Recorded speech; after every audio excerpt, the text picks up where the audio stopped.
If you've studied the Gulf War in any depth, you know the official record only scratches the surface.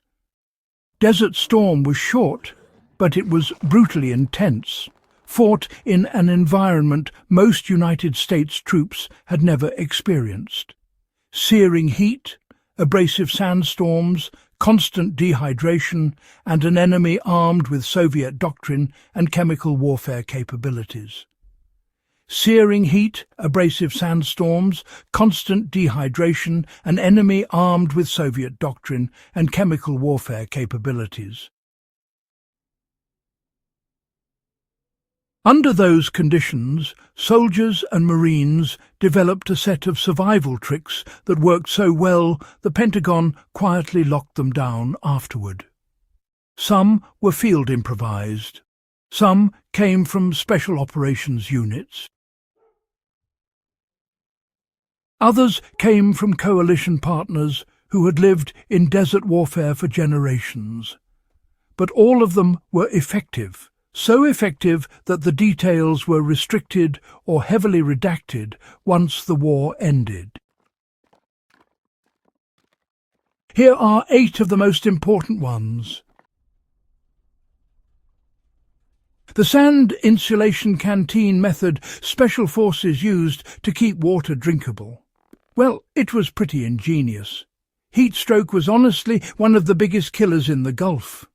Troops learned fast that cold water wasn't just comforting, it was a medical necessity. But ice was, nearly non-existent in forward areas.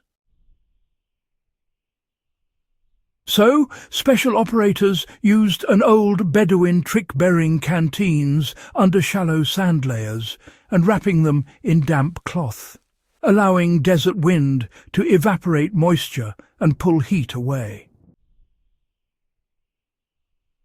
Temperatures dropped the water by as much as 20 to 30 degrees Fahrenheit, making it safely drinkable for hours.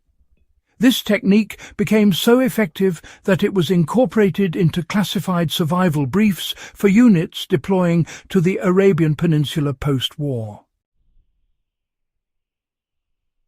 The so-called chemical fog trick was honestly a rather clever way to detect nerve agents before any alarms were triggered. You see, Iraqi forces had stockpiles of these nerve agents and, well, although alarms did exist, they simply weren't fully reliable. So, elite units came up with a method, using a fine mist sprayed from hydration bottles to visually read micro-reactions in the air. If the mist warped, drifted upward in an unnatural way, or condensed into these thin strands, it was a sign of aerosolized agents. This would give a warning long before the standard detectors could pick anything up. Now, this field-expedient detection method, it was classified for a reason. The sand camouflage fix that made troops nearly invisible to thermal images. Thermal imaging is kind of the forgotten battlefield monster of Desert Storm. Coalition forces used it heavily, but so did Iraqi units, hiding armour in bunkers and culverts. Troops discovered that covering gear and even themselves with superheated surface sand formed a temporary insulation layer that reduced thermal signatures for several minutes at a time. It allowed reconnaissance teams to slip past armoured units, and it helped Marine snipers hide from Soviet-built thermal scopes. The technique was classified because, well, it exposed vulnerabilities in thermal systems still used globally. The vehicle heat bleed trick. It was a clever method that actually prevented Iraqi missiles from locking on. Early in the war, Iraqi forces were using Soviet heat-seeking missiles against low-flying helicopters and, well, slow-moving vehicles. Maintenance units, you see, learned a rather ingenious trick from Air Force ground crews, bleeding excess heat into the sand. By routing exhaust toward trenches filled with loose sand, vehicle heat signatures would disperse outward instead of, rising upward. Choppers on the ground did the same thing, using makeshift ducts. Now, this was later redacted from multiple after-action reports because, exposing these directional heat-dumping techniques risked giving adversaries potential countermeasures. The improvised anti-sand gear, it actually outperformed the official equipment. The issued gear just wasn't built for the Gulf. Boots would fill with grit, weapons jammed constantly, optics fogged up, and vehicles, they simply choked on dust. So troops began using all sorts of clever tricks. They'd layer pantyhose under their socks to prevent blisters. Boot gaiters were fashioned from shredded canvas bags. Some wrapped socks around their rifle magazines, and plastic wrap went over optics, sealed tight with duct tape.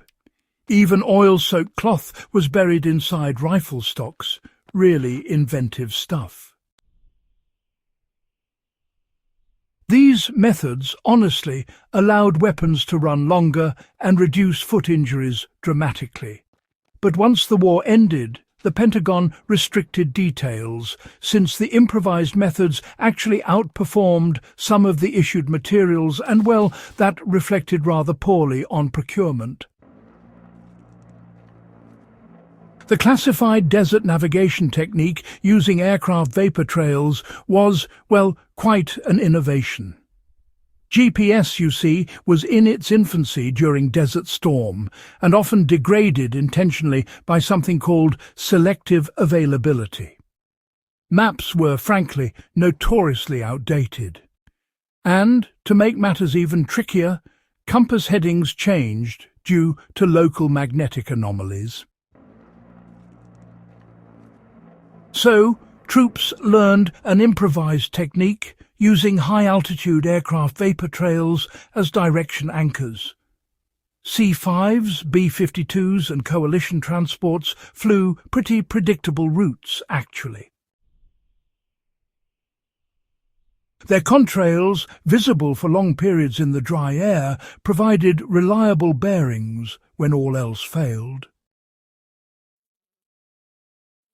This method was, buried in post-war reports because it revealed movement patterns of strategic aircraft and navigation practices tied to, classified flight corridors. Number 7. The field water extraction method using plastic sweat and condensation traps. Dehydration killed quickly. Units far from water resupply used a makeshift trick to generate small amounts of drinkable water. The technique required a plastic poncho, a hole in the ground, body heat or direct sunlight, a metal cup, and sweat-dampened cloth placed around the pit. The poncho captured condensation, funneled it downward, and dripped purified water into the cup. It produced small but, life-saving amounts. This technique became restricted because U.S. survival doctrine didn't want soldiers relying on field improvisation instead of resupply discipline. It was later reintroduced in controlled SEER courses, but not publicly. Number 8. The desert silence trick that made units vanish from enemy patrols. Sand dunes can carry sound in surprising ways.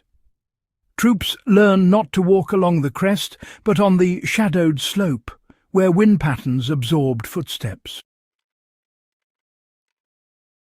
They shut off metal buckles with tape-wrapped canteens in cloth and moved across dunes diagonally rather than straight up. This made small units nearly undetectable to Iraqi patrols, especially at night. Special operations teams used this method extensively during reconnaissance missions. It was classified after the war, because versions of this technique are still used in modern operations across the Middle East and North Africa. Desert Storm was short, but it forced the military to, rediscover desert survival the hard way. Troops adapted faster than the manuals, honestly. Their field-expedient tricks worked so well they ended up in classified doctrine, shaping what modern special operations units still learn today. If you want more deep-cut military history and lost operational knowledge, subscribe, share this video, and help bring forgotten wartime insights back into the light where they belong.